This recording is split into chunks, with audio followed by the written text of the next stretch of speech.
Alors aujourd'hui, dans Parlons-en, la détresse d'une mère, celle de Louis Arnaud, ce Français de 36 ans, détenu depuis 1 an et demi en Iran, condamné à 5 ans de prison il y a quelques mois pour atteinte à la sécurité de l'État iranien. Ses proches se désespèrent de le voir sortir un jour. Le témoignage de Sylvie Arnaud, donc ce matin dans Parlons-en, et avec ce témoignage, c'est la politique de l'Iran en matière d'otages d'État qui est en question. Armin Arifi, qui est grand reporter au Point, spécialiste du Proche et du Moyen-Orient, sera aussi avec nous pour discuter tous ensemble. On a beaucoup de choses à se dire. C'est Parlons-en et c'est parti.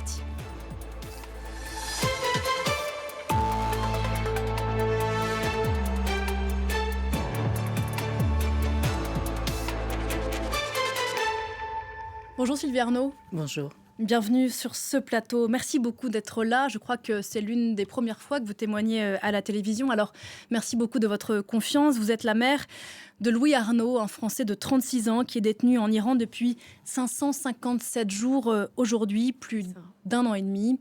Il est l'un des 4 Français qui sont détenus aujourd'hui en Iran. On va découvrir quelques images de ces 4 Français, dont votre fils, et on en reparle juste après. Ce sont des images commentées par Natalia Odisharia. Ils sont 4 à être détenus dans les prisons iraniennes, 4 otages d'État selon la France. Cécile Coller et son compagnon ont été arrêtés et emprisonnés le 7 mai 2022 alors qu'ils visitaient l'Iran. L'enseignante de 39 ans et Jacques Paris, professeur de mathématiques retraité, ont été incarcérés sans procès et accusés d'espionnage. La télévision d'État a montré des photos d'eux rencontrant des syndicats enseignants interdits en Iran. Mercredi dernier, la sœur de la professeure de français a lancé une pétition et appelle à sa libération immédiate. En pleine contestation après la mort de Mahsa Amini à l'automne 2022, Louis Arnaud, qui effectuait un tour du monde, et un 4e otage non identifié ont été arrêtés. Louis Arnaud a été condamné en novembre dernier à 5 ans de prison pour propagande et atteinte à la sécurité de l'État. 557e jour de détention pour votre fils Louis Sylvie Arnaud, qui a été arrêté, on le rappelait à l'instant, le 28 septembre 2022 à Téhéran. On va y revenir, mais avant de parler de sa détention et de ses espoirs de liberté, j'aimerais bien qu'on parle de lui. Est-ce que vous pourriez nous dire qui il est, Louis ? Louis, c'est un garçon très simple. C'est un garçon qui n'allait pas en Iran du tout dans le cadre de son travail. Et c'est quelqu'un qui travaillait beaucoup dans son domaine et qui a voulu faire un break pour revoir un petit peu ses valeurs, ses objectifs de la vie. Donc, il a souhaité faire un tour du monde. Donc, il est vraiment dans la situation classique d'un touriste qui veut faire un grand périple. L'Iran est une destination qui est très attractive. Il en avait eu un aperçu lors d'un court séjour précédent et il souhaitait prendre le temps et de vraiment rencontrer les gens et pas uniquement aller visiter 3 sites en passant. Et donc, c'est vrai que pour lui, c'était une étape dans le tour du monde qu'il avait démarré, qui était énorme. Parce qu'il ne voulait pas prendre l'avion, c'était ça aussi. Il ne voulait pas prendre l'avion, oui, c'est ça. Il avait décidé de prendre les moyens de transport les plus simples possibles et même aller jusqu'à la charrette à foin, si c'était l'occasion. Et donc... quand il avait fait un selfie de lui-même, c'est un pléonasme, il avait fait un selfie dans le bus en arrivant, en passant la frontière, en disant « ça y est, mon voyage commence ». Il avait un regard, mais radieux. J'arrive en Iran, je vais pouvoir vraiment aller voir ce pays, rencontrer les gens. Et c'est vrai que son arrestation... 4 semaines plus tard, mais ça a été un coup d'arrêt, vraiment. Qu'est-ce qui s'est passé ce 28 septembre 2022 ? Ce jour-là, ils fêtaient l'anniversaire de l'une d'entre eux. Ils étaient un groupe de touristes qui s'étaient réunis depuis quelques jours et ils fêtaient les 30 ans de l'une d'entre eux. Et ils ont été interpellés, non pas du tout au cours d'une manifestation, mais alors qu'ils se rendaient dans une salle d'escape game. Et là, Rien de spécial, Alessia... il ne s'est rien passé de Non, particulier. mais non, pas du tout. C'est vraiment rien passé de spécial, rien à voir avec les accusations qui sont portées. Et donc, Alessia raconte, la jeune femme dont on fêtait l'anniversaire, raconte ça très bien dans le livre qu'elle a écrit depuis. C'était très brutal, les menottes, les bandeaux sur les yeux. On les a emmenés, on leur a dit « Oh, mais on vous emmène au commissariat, ça va pas durer longtemps ». Il y a eu un arrêt, on les a fait sortir de voiture, on les a alignés contre un mur, ils se demandaient ce qui allait leur arriver, parce que ne comprenant pas du tout. Et puis, aucun commentaire, aucune explication. Les gens qui les arrêtaient n'étaient pas en uniforme. Et en fait, ils ont tous été emmenés directement à la prison d'Evin. Et sur les 4 personnes arrêtées ce jour-là, Louis est le seul qui n'ait pas été libéré à ce jour. Vous l'avez évoqué à l'instant, le 28 septembre 2022, on est 12 jours après la mort de Marsa Amini, Oui. Décédée lors de son arrestation par la de sa police garde des à mœurs vue, iranienne pour un voile mal porté. Et votre fils donc s'est retrouvé malgré lui dans un mouvement de révolte populaire comme l'Iran n'en avait plus connu depuis la Révolution. C'est ça, effectivement. C'est C'était le début. Après, ces manifestations se sont intensifiées. Elles ont commencé à ce moment-là. Lui-même et les gens qui étaient avec lui en avaient connaissance, mais il ne s'y mêlait pas du tout. D'ailleurs, j'avais eu Louis au téléphone peu de temps avant, qui se voulait très, très rassurant en disant « Mais bon, il y a des événements qui se produisent. Nous, on n'est pas là pour ça. On se tient à l'écart. Ne t'inquiète pas pour nous. Vraiment, nous n'avons rien à faire avec cela. » Et que s'est-il passé dans les semaines après son arrestation et son Eh bien, son arrestation, d'abord, on ne l'a pas connu tout de suite. C'est le Quai d'Orsay qui nous a informé pratiquement une semaine plus tard qu'il avait été interpellé avec d'autres. Et on n'avait pas trop de détails à ce moment-là. C'est au fur et à mesure, surtout des libérations des autres qui avaient été interpellés, qu'on a eu plus d'éléments et qu'on a su comment ça s'était déroulé. Il a été condamné au mois de novembre dernier, donc après presque 1 an de prison, plus d'1 an de prison, à 5 ans de prison pour propagande et atteinte à la sécurité de l'État iranien. Comment est-ce que ça s'est passé, ce procès ? Alors, le procès, c'est pas vraiment un procès, c'est-à-dire qu'il y a eu des comparutions devant un juge, mais personne d'autre n'y était admis, personne de l'ambassade n'y a eu accès. Ses avocats n'ont pas eu le droit non plus d'accéder aux audiences. Il parle persan, Louis ? Non, il avait fait une initiation pour être courtois avec les gens qu'il allait rencontrer. Donc, je vais dire un vocabulaire qui lui permet de s'exprimer, de demander et de remercier. Mais pas de suivre des échanges. Non. Puis de toute façon, les échanges, je pense qu'ils doivent être réglementairement traduits pour que ce soit reconnu.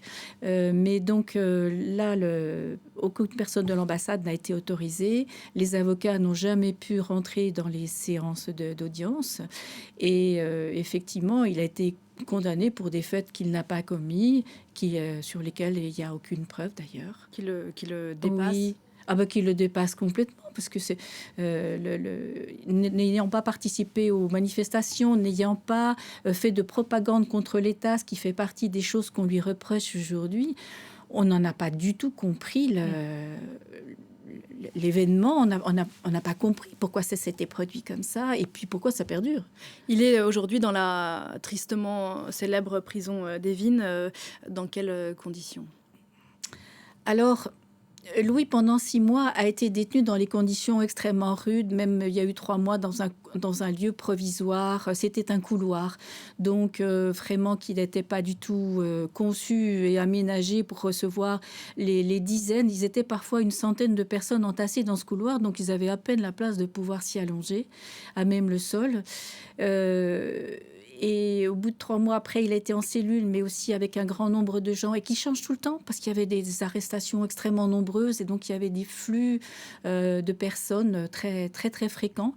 Et puis ensuite, il est passé... à la fin du printemps, il est passé en situation de prison régulière, où là, bon, c'est un lieu qui est fonctionnel pour la détention, mais qui le prive d'une liberté qui n'a sans aucun motif. Et comment il va ? Louis, il essaye de garder un bon mental pour lui-même et pour nous, parce qu'il est profondément choqué de ce qui lui est arrivé et de l'impact que ça a sur nous, sa famille et ses amis. Et ça, c'est quelque chose qui ne se gomme pas avec le temps. Donc, il fait énormément d'efforts pour tenir, mais on voit bien qu'il y a des à-coups moraux. Les autres qui avaient été arrêtés en même temps que lui ont été libérés. Donc il se dit, mais ils ont tous été libérés et moi pas. Et il y a d'autres libérations qui se produisent encore maintenant et lui, il les voit partir. Ça, c'est difficile. Il a des visites ? Mais non, il n'a pas de visite. En fait, on n'est pas autorisé à aller le voir. Les seules visites qu'il puisse avoir, c'est les visites consulaires. Et la dernière, elle date du 18 octobre 2023. Il y a plus de 6 mois. Oui. Bonjour Hermine Arefi. Bonjour. Merci beaucoup d'être sur ce plateau avec nous. Vous êtes grand reporter au Point, spécialiste du Proche et du Moyen-Orient. Outre Louis, dont on vient d'évoquer, l'Iran a aujourd'hui 3 Français dans ses prisons. On en parlait au début de cette discussion. Ils sont des otages d'État aujourd'hui. Oui, tout à fait. C'est ce qu'avait d'ailleurs dénoncé l'ancienne ministre des Affaires étrangères, Catherine Colonna. Ce sont des prisonniers qui sont tombés sous le coup de ce qu'on appelle la diplomatie des otages menée par la République islamique d'Iran, à savoir cette pratique qui consiste à arrêter arbitrairement des citoyens occidentaux, parfois binationaux, irano-français, irano-américains, parfois uniquement français, pour ensuite faire pression sur le pays du détenu pour obtenir des concessions politiques là-dessus. Donc on peut dire que ce sont des otages d'État et malheureusement Louis Arnault en est le symbole le plus frappant, à savoir qu'il s'était déjà rendu en Iran, un pays qui, comme beaucoup d'Occidentaux qui se rendent sur place, il avait adoré, il a décidé d'y aller de façon plus longue. Malheureusement, il est tombé au même moment que les manifestations qui ont suivi la mort de Mahsa Amini pour un vol mal porté et vraisemblablement les autorités iraniennes, les ultra-conservateurs aujourd'hui au pouvoir en ont profité pour faire pression, en tout cas pour l'arrêter arbitrairement afin de faire pression sur la France, alors qu'encore une fois, il ne s'agissait que d'un touriste. D'autant qu'on se demande, c'est ce que vous disiez à l'instant, pourquoi ses compagnons d'infortune ont été libérés et pas lui. Justement, je pense qu'à partir du moment où on voit que l'Iranienne qui était l'accompagnatrice iranienne qui était avec eux a été libérée au bout de 24 heures, le Polonais au bout de 6 jours, le touriste polonais, la touriste italienne au bout d'1 mois, le Français, donc Louis, ça fait maintenant pratiquement 2 ans, 1 an et demi, même plus. Donc il y a une volonté. Qu'il est français ? C'est bien sûr, je pense en tout cas parce qu'il est français, une volonté de faire payer à la France certaines positions politiques. C'est dur vis-à-vis de la République islamique au moment des négociations sur le nucléaire, au moment de la condamnation de la répression des manifestations. Sauf qu'encore une fois, son dossier est complètement vide, y compris par rapport au droit iranien. La justice aujourd'hui sur ce genre de dossier est aux mains de tribunaux révolutionnaires qui sont complètement liés au pouvoir iranien et qui souhaitent obtenir de la France des choses en échange, ou alors de garder ce prisonnier sous le coude pour ensuite obtenir quelque chose, encore une fois, en échange de la France. Ça veut dire qu'il y a un canal de négociation qui est ouvert entre Paris et Téhéran, mais qu'est-ce que demandent concrètement les Iraniens ? Alors bien évidemment qu'il y a un canal de négociation ouvert par le biais de notre ambassadeur sur place, Nicolas Roche, qui essaie justement à chacune de ses rencontres avec des officiels iraniens, surtout des homologues du ministère iranien des Affaires étrangères, déjà, de dénoncer la situation de cet otage d'État, donc il qualifie d'otage d'État, et de 2, d'essayer d'en savoir davantage. Maintenant, le problème est que pour l'instant, ça n'a pas porté ses fruits et que dans le cas précis de Louis Arnault, on ne sait clairement pas ce que souhaite la République islamique d'Iran. Il y a eu des cas par le passé où on a assisté à des échanges de prisonniers. Ça a été encore le cas avec la libération de l'otage prisonnier belge Olivier van der Castille, qui a été échangé, ça paraît clair, contre un diplomate espion iranien qui avait été condamné à une lourde peine de prison En Belgique. par la justice belge pour une tentative d'attentat en France. Donc Assadollah Assadi, ce diplomate espion iranien, avait été libéré en échange donc de Louis van der Castel, mais également un Danois et 2 Irano-Autrichiens.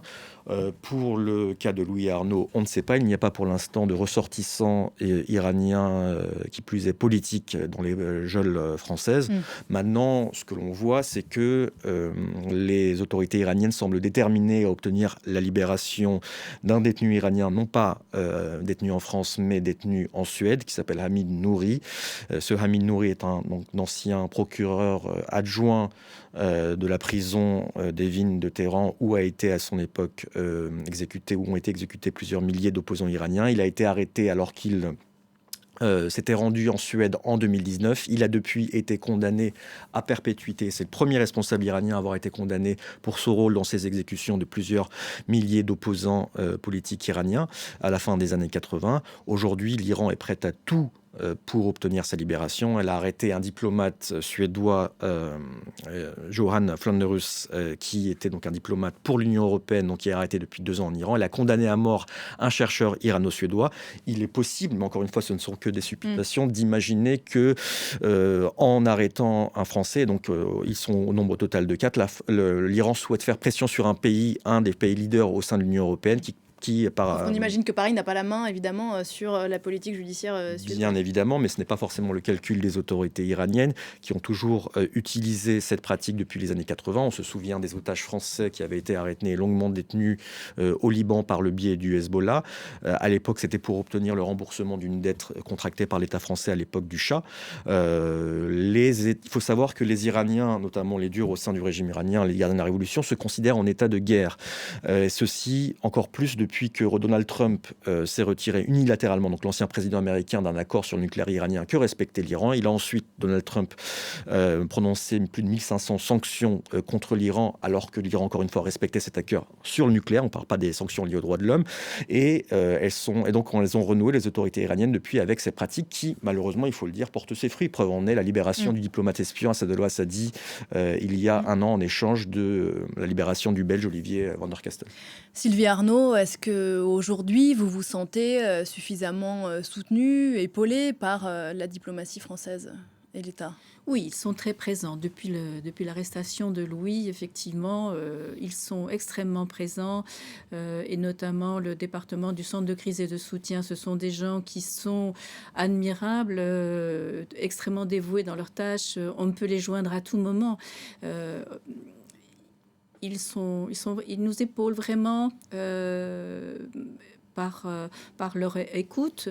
Après, les interventions, on voit que le dossier de Louis n'avance pas, celui des autres non plus, ceux qui ont été cités. Mais on se sent quand même très, très soutenu par le ministère des Affaires étrangères. Oui. Je crois que c'est vous qui avez décidé, vous me corrigez si je me trompe, mais de rendre public son identité et son histoire à Louis, ce que n'ont pas fait d'autres familles d'otages. Oui. Le 4e otage d'État détenu en Iran, je crois que son prénom... Olivier aujourd'hui. Olivier, c'est son souhait, effectivement, voilà, de ne pas communiquer davantage sur sa situation. Pourquoi est-ce que vous voulez parler publiquement aujourd'hui ? Mais parce que nous pensons qu'il faut faire état de cette situation pour 2 grandes raisons. D'une part, pour aider à ce que Louis revienne au plus vite chez nous, et puis d'autre part, pour prévenir que d'autres ne se retrouvent pas dans cette situation-là, parce que on nous dit qu'il y a toujours un très fort tourisme. L'attraction de l'Iran n'a pas changé. C'est un pays sublime. Mais voilà, c'est un pays sublime. Mais il faut vraiment savoir que ça reste quand même dangereux, et que même si on pense s'être bien comporté et n'avoir enfreint aucune règle, on est susceptible d'arriver, j'allais dire, sur une déconvenue. C'est trop gentil, hein, comme celle de Louis. Armin, il y a des Français qui ont été libérés il y a quelques mois. Je pense à Benjamin Brière, qui est très actif dans le comité de soutien et de tous les soldats. Est-ce que des otages, des otages d'État. Officiellement, il a été libéré, il me semble, pour des raisons de santé humanitaire. Est-ce qu'il y a eu là encore une tractation ? On connaît les lignes rouges de Paris qui ne veut pas céder, mais bon. on ne sait peut-être pas exactement ce qui s'est passé, mais bon, quelque part, il y a une source d'espoir. Il a été libéré. Oui, oui. Alors, ce qu'il faut savoir, c'est que, contrairement à des otages occidentaux qui ont pu être détenus par le passé par Daesh, il n'y a pas risque de mort concernant les otages français, prisonniers français détenus en Iran. Pour ce qui est du cas, alors il faut rappeler que donc, Benjamin Brière et Bernard Felland, un autre ressortissant français, ont été libérés en mars de l'an dernier, officiellement pour des raisons humanitaires. Maintenant, on a du mal à imaginer que les Iraniens acceptent pour raison officiellement humanitaire de libérer des détenus qui étaient en tout cas pour Benjamin Brière détenus en Iran depuis 3 ans. Il ne faut pas oublier que Benjamin Brière a été totalement innocenté par la justice iranienne elle-même. Un juge l'a innocenté de tout ce les accusations d'espionnage qui pesaient sur lui, mais que ça c'était en février de l'an dernier, mais que les gardiens de la Révolution, donc l'armée idéologique de la République islamique, l'ont encore maintenu en détention pendant 2 mois. On peut donc penser que sa libération, forcément, a fait partie des éléments qui ont permis d'obtenir la libération de ce diplomate espion iranien, Assadollah Assadi, agent du ministère iranien des renseignements, condamné à une lourde peine de prison pour une tentative d'attentat en Belgique. Donc à chaque fois qu'il y a libération d'otages, il y a une contrepartie, que ce soit le versement d'une rançon. Souvent, il s'agit d'avoirs iraniens gelés, datant de l'époque du Shah, et que les Iraniens, des milliards de dollars, souhaitent récupérer. Ça a été, par exemple, la contrepartie versée par les États-Unis pour obtenir, en septembre dernier, la libération de 5 otages binationaux américano-iraniens. Et donc, par ailleurs, les autorités iraniennes ont toujours besoin de ce vernis juridique, à savoir de dire officiellement, c'est ce qu'ils affirment à leurs homologues français, ah non, cette personne a été accusée d'espionnage.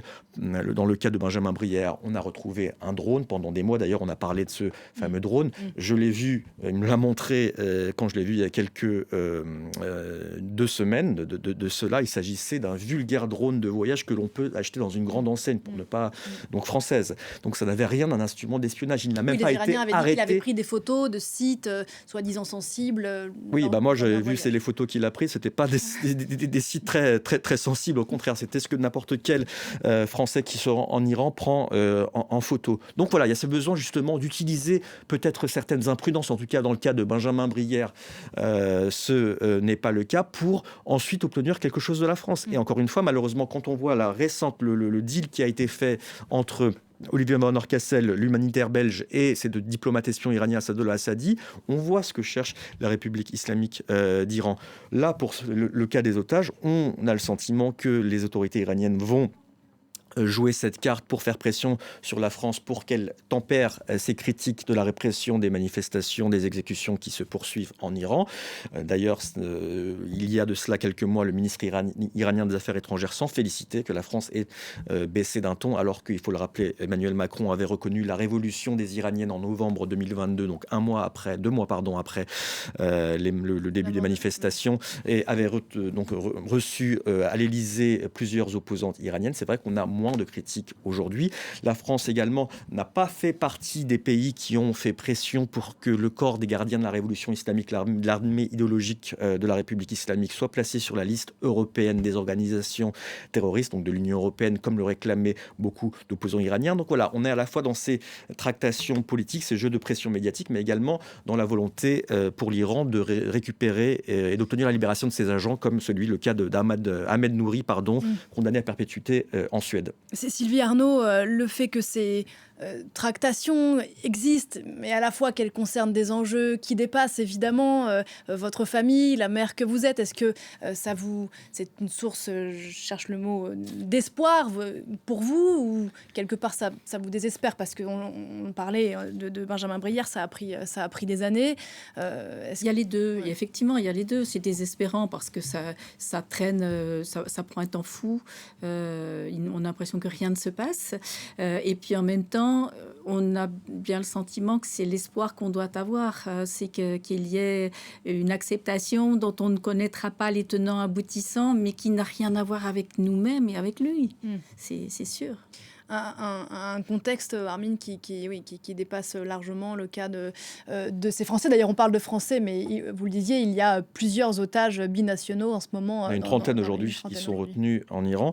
Il y a plusieurs choses à dire. Effectivement, le contexte est terrible, surtout encore davantage depuis le 7 octobre, où l'Iran, on voit, est un des pays qui tire les fils, notamment du soutien au Hamas, au Hezbollah, et de cette confrontation sécuritaire qui a lieu contre l'État d'Israël, en tout cas avec l'État d'Israël.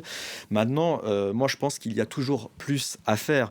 Les otages français détenus en Iran, aujourd'hui au nombre de 4, on ne les connaît pas trop en France. C'est vrai qu'on en parle beaucoup sur votre chaîne, mais tout un chacun dans la rue ne sait pas qu'il y a 4 touristes détenus totalement arbitrairement en Iran. Donc je pense qu'il est de notre devoir de journalistes, mais également de citoyens, de pousser davantage leur cause. Il faut qu'il y ait un prix à payer pour la République islamique d'Iran, mais il faut aussi qu'il y ait une pression exercée sur les autorités françaises. Pour l'instant, ce qu'elles essaient de faire le maximum, c'est le cas de l'ambassadeur de France, Nicolas Roche, de dénoncer leur sort auprès de leurs homologues iraniens, mais pas davantage. Il faut qu'il y ait un prix à payer pour ces arrestations arbitraires. Il faut dire que là-dessus, la France, comme d'autres pays, mais parlons de la France, s'est révélée quand même assez modérée, a frappé par sa retenue, que ce soit dans la condamnation des manifestations de 2022 en Iran, que dans le cas des otages. Et il faut, je pense, qu'il y ait un mouvement plus important, peut-être pas uniquement de la France, mais également de l'ensemble des pays européens, pour dire à un moment stop.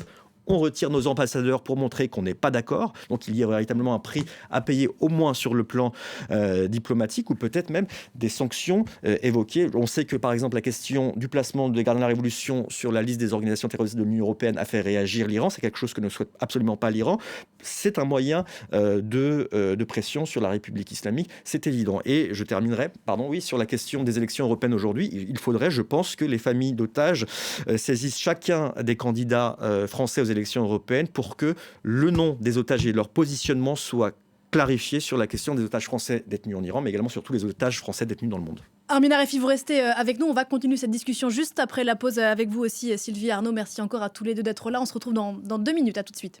Bienvenue si vous nous rejoignez, nous sommes toujours dans Parlons-en et aujourd'hui à la une, le sort des otages d'État iraniens avec sur ce plateau Sylvie Arnaud, rebonjour. Rebonjour. Et merci encore d'être là. Vous êtes la mère de Louis Arnaud, ce Français de 36 ans détenu en Iran depuis 557 jours, condamné au mois de novembre dernier pour propagande et atteinte à la sécurité de l'État pour avoir été à Téhéran au mauvais jour, au mauvais moment. On en parlait tout à l'heure. Et puis Armin Arefi, rebonjour. Rebonjour. Grand reporter au Point, spécialiste du Proche et du Moyen-Orient. Juste avant la pause, Armin, vous évoquiez le fait qu'on pouvait attendre et de l'État français et de la société française qu'elles mettent la pression sur les autorités iraniennes pour tenter d'obtenir ces libérations.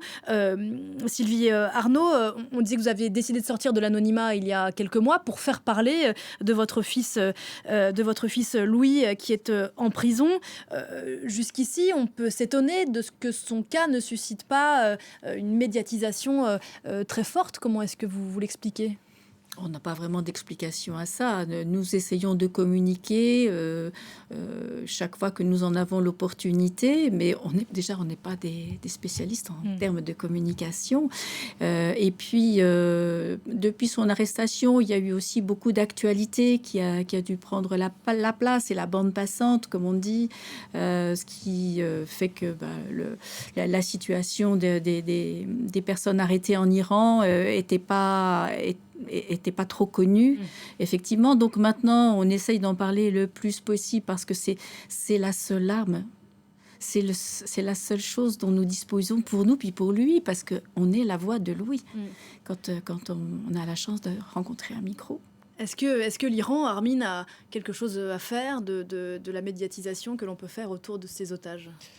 Alors c'est une question compliquée qui peut s'avérer à double tranchant. Au départ, il y a eu des cas de prisonniers aussi bien français que de prisonniers iraniens ou binationaux où l'affaire c'était un malentendu qui a pu se résoudre en quelques jours, si ce n'est semaines, y compris après une arrestation. Dans ce cas-là, effectivement, il ne vaut mieux pas médiatiser l'affaire parce que forcément, quand on médiatise, le prix du prisonnier, donc de l'otage, peut augmenter. Dans le cas de Louis, c'est différent. Ça fait maintenant pratiquement 2 ans qu'il est détenu. Au bout d'un moment, il faut faire pression et sur les autorités iraniennes et sur les autorités françaises afin qu'elles libèrent leurs ressortissants. Donc dans ce moment-là, voilà, on sait comment ça fonctionne, à savoir qu'au bout d'un moment, quand on n'a pas de résultat, c'est la société civile qui doit faire son travail, qui doit faire en sorte que le nom de Louis résonne dans tout le pays, ainsi que celui de Cécile Collère, de Jacques Paris et d'Olivier, afin de faire pression sur les autorités françaises, peut-être aussi par le biais des élus de la République, pour qu'ensuite celle-ci adopte une attitude beaucoup plus dure vis-à-vis de la République islamique d'Iran. Elle, dans son, on va dire, dans son fonctionnement, c'est clair. Elle ne libérera, en tout cas à mon sens, Louis, que si elle obtient des choses en contrepartie. Voilà, mais il faut cesser avec ce genre de pratique parce que quand on libère quelqu'un en contrepartie d'un espion, d'un agent ou d'un Iranien condamné pour sanction, on ne fait qu'encourager la République islamique à reproduire ce genre de pratique. Donc il faut faire preuve de davantage de fermeté. C'est normalement dans les corps de diplomatie, comme la diplomatie française et dans les corps de l'Élysée. Sylvie Arnaud, vous disiez tout à l'heure que vous témoigniez aussi pour alerter des Français notamment qui voudraient se rendre en Iran. Sont encore... Est-ce que ça veut dire qu'aujourd'hui, Armine, Sylvie, ils ne voudraient mieux pas aller aujourd'hui visiter l'Iran? Sincèrement, je pense que oui, ça c'est à éviter pour l'instant. Tant qu'il n'y a pas un calme revenu, il y a ce risque qui est au-dessus de la tête de chacun. Je pense que les gens n'en ont pas conscience, sont persuadés qu'ils vont se promener très tranquillement, qu'ils ne feront absolument rien de répréhensible. On ne sait finalement jamais ce qui peut être interprété comme répréhensible. Donc il ne faut pas prendre ce risque-là maintenant. Armine, Oui, je pense que c'est terrible parce que moi-même, en tant que citoyen franco-iranien, pendant des années, enfin déjà j'ai vécu en République islamique en tant que correspondant, j'ai même fait des livres là-dessus sur le fait que c'est vrai que quand on se rend en Iran, on est à milieu de ce qu'on peut en entendre parler dans les médias parce qu'on a une société extrêmement ouverte, éduquée, pro-occidentale et à chaque fois on a l'impression d'être chez soi quand on se rend en Iran, même quand on n'a pas d'origine iranienne. C'est d'ailleurs la raison pour laquelle Louis s'est rendu à nouveau en Iran, Jacques Paris aussi, Cécile Collère également, parce que quand on est en Iran, on ne se rend pas compte justement de cette répression, on ne la voit pas au quotidien. Je me souviens d'un diplomate qui me disait tout se passe à merveille en Iran jusqu'à ce que ça se passe mal. Et ça s'est passé très mal pour Louis, ça s'est passé très mal pour Jacques, Olivier et Cécile. Et il ne faut pas donc donner, oui, donc Olivier, il ne faut pas donner en fait de prétexte aujourd'hui à la République islamique qui, comme on l'a vu, se sert de façon totalement arbitraire dans son flot de touristes pour ensuite négocier des choses qui dépassent complètement ces personnalités. Donc ça me fait beaucoup de mal à le dire, mais il ne faut pas commettre d'imprudence et servir les intérêts de l'Iran.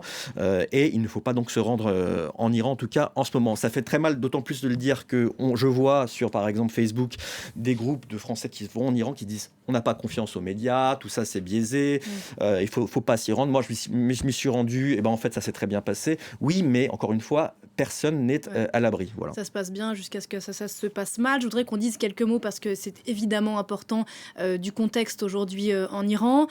Plusieurs contextes, si j'ose dire. Il y a d'abord cette contestation dans le pays entamée après la mort de Mahsa Amini il y a maintenant 2 ans et demi.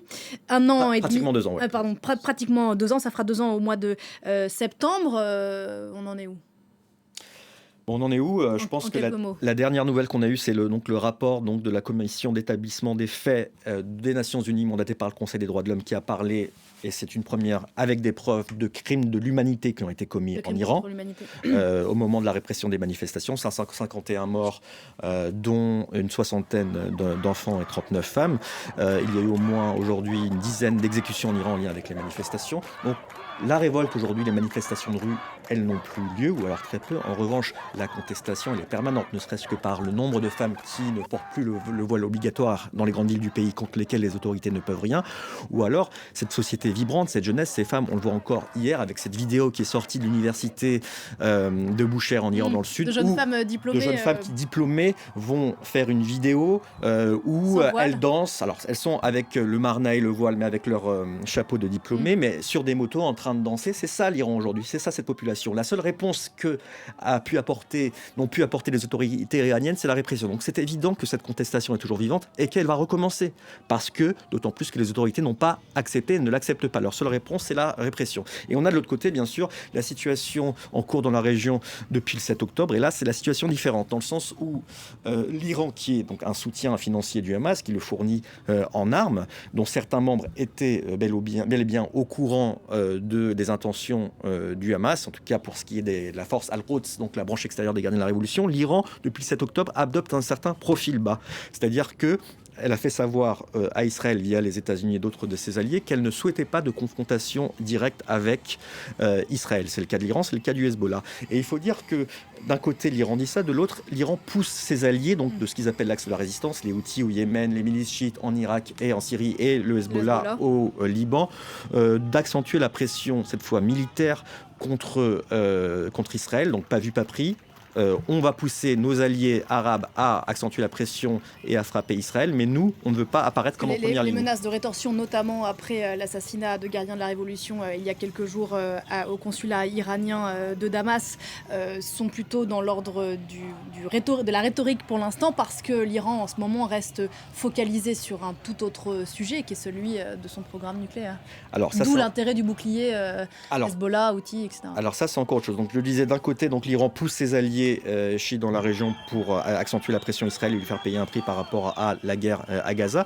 Mais de l'autre, Israël, voyant que l'Iran étant dans un état de faiblesse, pousse son avantage et a commencé à éliminer minutieusement, notamment en Syrie, ses forces les plus importantes, à savoir donc les membres de sa branche extérieure, la force Al-Quds, la force de Jérusalem. Et c'est vrai que, sachant que l'Iran ne veut pas répondre directement à Israël, Israël pousse son avantage et profite un peu de cette situation qui lui est favorable. Le problème étant que l'Iran, aujourd'hui, a perdu la face. L'Iran a vu Israël attaquer son propre consulat à Damas, d'ailleurs contre toutes les règles des accords de Vienne, il faut le rappeler, et se voit dans l'obligation de riposter pour récupérer disant qu'aucune ambassade américaine dans le monde n'est en sécurité. C'est ce que disent les Iraniens. Donc l'Iran doit respecter sans provoquer de guerre avec Israël. Et c'est bien là le grand problème. À côté de ça, comme vous l'avez évoqué, on a le programme nucléaire iranien qui se poursuit tambour battant. L'Iran a atteint le seuil, à savoir il a assez de matière fissile pour produire, s'il le décidait, la bombe atomique. Pour l'instant, d'après les renseignements des services occidentaux, ce n'est pas le cas. La décision n'a pas été prise. Mais il est évident que dans cette confrontation avec Israël et cette élimination d'un haut gradé, ça pourrait pousser les forces les plus radicales au sein du gouvernement iranien et au sein du régime iranien à avancer vers la bombe atomique pour justement retrouver cette dissuasion qu'aujourd'hui l'Iran a à moitié en tout cas perdue. Voilà pour le contexte, Sylvie Arnaud, dans cette région du monde ô combien explosive, au cœur de laquelle se trouve votre fils Louis, 36 ans. Je vous vois regarder, lever les yeux. Puis oui, parce que tout ça, mais c'est tellement au-delà de l'individu que vraiment, mais nous, on se sent tout malheureux, tout petit. Qu'est-ce qui vous fait tenir aujourd'hui ? Il faut qu'on soit vaillant pour Louis, parce que si nous, on ne l'était pas, alors qu'on a tout pour avoir une vie assez agréable et heureuse, mais il faut vraiment, on a besoin de lui apporter du réconfort et donc de tenir. Vous disiez que vous parlez, ça vous aide aussi avec les autres familles des otages aujourd'hui en Iran ? Oui, tout à fait. En plus, nous sommes complètement dans l'empathie avec eux. On ne peut pas mieux que nous comprendre ce qui leur arrive et toute la détresse que ça déclenche. Donc, il est important aussi de se serrer les coudes. Il y a un comité de soutien qui s'est réuni, je crois, pour la dernière fois au mois de mars. Les comités se sont réunis parce qu'en fait, ils étaient tous présents à Paris au mois de mars, le 23 mars. Et notamment Benjamin Brière qui a eu des mots très forts, Armin, à propos de ces otages d'État. Il a dit les choses. On pourrait penser qu'il aurait eu envie peut-être de retourner à l'anonymat et d'une certaine quiétude. Et voilà, il va défendre ceux qui ont... Non, s'il ne l'avait pas fait plus tôt... Après, je ne suis pas son porte-parole, mais étant donné que je le connais, s'il n'y a pas été plus tôt, c'est parce que justement, il y avait des consignes du Quai d'Orsay s'efforçait à ce moment-là, en tout cas l'an dernier, d'être un peu plus, on va dire, anonyme, un peu plus silencieux pour peut-être favoriser leur libération. Ce n'est pas le cas aujourd'hui. Il est monté au charbon, il est extrêmement motivé. Il a eu d'ailleurs des mots extrêmement forts. Il a dit libérez-les, putain, libérez-les. C'est ce qu'il a dit justement à la tribune. Et je pense que c'est exactement le mot d'ordre qui doit être celui de tout citoyen français et des autorités pour des Français, encore une fois, qui n'ont strictement rien commis et qui, au passage, étaient des admirateurs de l'Iran, de sa grande culture, de sa population. Et aujourd'hui, les voir pris justement dans ce bras de fer entre Occident et République islamique d'Iran est terrible parce que ce sont des innocents. Sylvie Arnaud, si on vous regarde aujourd'hui, qu'est-ce qu'on peut faire pour vous aider ? En parler le plus possible jusqu'à ce qu'ils reviennent, et jusqu'à ce qu'ils reviennent tous. Olivier, Cécile, Jacques et Louis. Et les autres binationaux, on le disait tout à l'heure, une trentaine d'Occidentaux. Il y aurait une chose aussi à faire, ce serait que, je pense, tous les pays occidentaux qui ont des otages, et même pas uniquement occidentaux qui ont des otages pris en Iran, devraient travailler ensemble et pas séparément. Malheureusement, là, ça sert les intérêts de la République islamique, que chacun la joue en solo. Il faudrait que ce soit la question des otages fasse, pourquoi pas, partie des négociations qui ont toujours lieu actuellement, en tout cas entre les États-Unis et l'Iran, sur les questions régionales et nucléaires. Parce que la question des otages et des droits de l'homme en Iran, il ne faut pas l'oublier, sont des questions extrêmement importantes et même cruciales pour l'avenir de ce pays et même de cette région. Je crois que l'Iran il y a une délégation iranienne qui sera aux Jeux Olympiques cet été à Paris. Tout à fait, oui. Ça questionne. Alors, ce sont des athlètes, ils ont le droit aussi de concourir, ce qui est normal. Après, sous quelles conditions ? Les Jeux Olympiques, c'est quand même quelque chose, c'est un moment où on devrait être en dehors de ça, mais c'est aussi peut-être pour nous une opportunité de faire parler de nos proches. Moi-même, oui, moi je suis pas, après ça c'est un point de vue très, très personnel, je ne suis pas forcément favorable au boycott des athlètes qui n'ont rien à voir. Moi je me souviens que les Jeux Olympiques, notamment en ce qui concerne la délégation iranienne depuis des années, ce sont des jeunes justement qui donnent tout, ils ne sont pas forcément en accord avec les agissements de leur régime. Mais après c'est une question qui peut être posée, on sait que c'est une question qui est déjà appliquée pour la question des athlètes russes et des athlètes biélorusses, je crois. Donc après voilà, mais si on commence à le faire là, il faut le faire après pour tous les pays. La question aussi se pose pour les athlètes israéliens, la question se pose pour les athlètes palestiniens, les athlètes iraniens. Autant rien à voir avec ces enjeux et la géopolitique que Louis, dont on voit la photo derrière vous. Merci infiniment, Sylvie Arnaud. Merci de nous avoir reçus. D'être venue parler de votre fils Louis, donc, auquel on pense, qui est en Iran depuis 557 jours aujourd'hui et dont on attend la libération. Merci beaucoup, Armin Arefi. Merci à vous. On vous lit dans Le Point, un grand reporter spécialiste du Proche et du Moyen-Orient. Dieu sait qu'il y a du travail en ce moment pour vous à la rédaction, comme ici à France 24. Merci infiniment. Merci à vous. L'info continue. Dans Parlons-en, on se retrouve dans un quart d'heure. À tout à l'heure.